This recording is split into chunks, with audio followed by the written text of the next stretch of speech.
Our first reading comes from Acts chapter 16, verse 22 to 36. The crowd joined in the attack against Paul and Silas, and the magistrate ordered them to be stripped and beaten with rods. After they had been severely flogged, they were thrown into prison, and the jailer was commanded to guard them carefully. When he received these orders, he put them in the inner cell and fastened their feet in the stocks.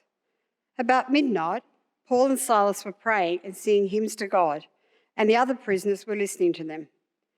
Suddenly there was such a violent earthquake that the foundations of the prison were shaken. At once all the prison doors flew open and everyone's chains came loose. The jailer woke up, and when he saw the prison doors open, he drew his sword and was about to kill himself because he thought the prisoners had escaped. But Paul shouted, "Don't harm yourself, we are all here." The jailer called for lights, rushed in, and fell trembling before Paul and Silas. He then brought them out and asked, "Sirs, what must I do to be saved?"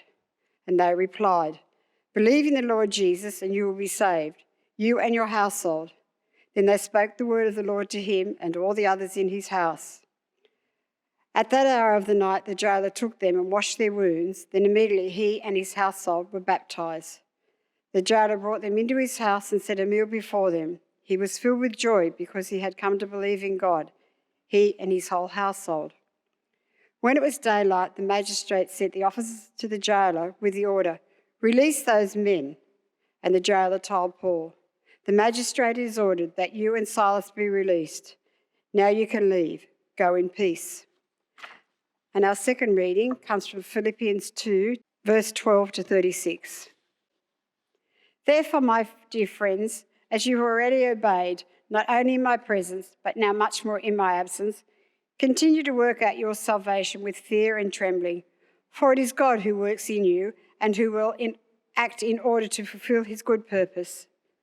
Do everything without grumbling or arguing, so that you may become blameless and pure, children of God without fault in a warped and crooked generation. Then you will shine among them like stars in the sky as you hold firmly to the word of life. And then I will add to boast on the day of Christ that I did not run or labour in vain.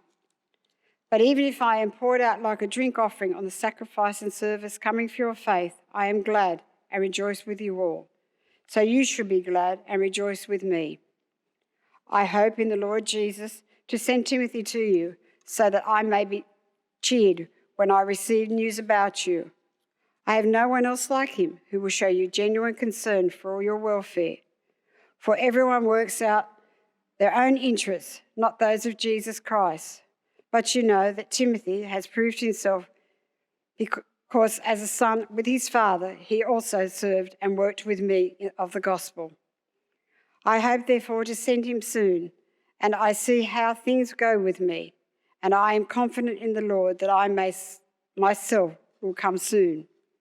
But I think it necessary to send back to you Epaphroditus, my brother, co-worker and fellow soldier, who is also my messenger, whom you sent to take care of me.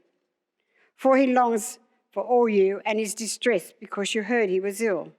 Indeed, he was ill and almost died. But God had mercy on him, not only on him, but also on me, to spare me sorrow upon sorrow. Therefore, I am all the more eager to send him, so that when you see him again, you may be glad, and I may be less anxiety. So then welcome him in the Lord with great joy and honour people like him, because he almost died for the work of Christ. He risked his life to make up for the help you yourselves could not give me. This is the word of the Lord. Thanks be to God.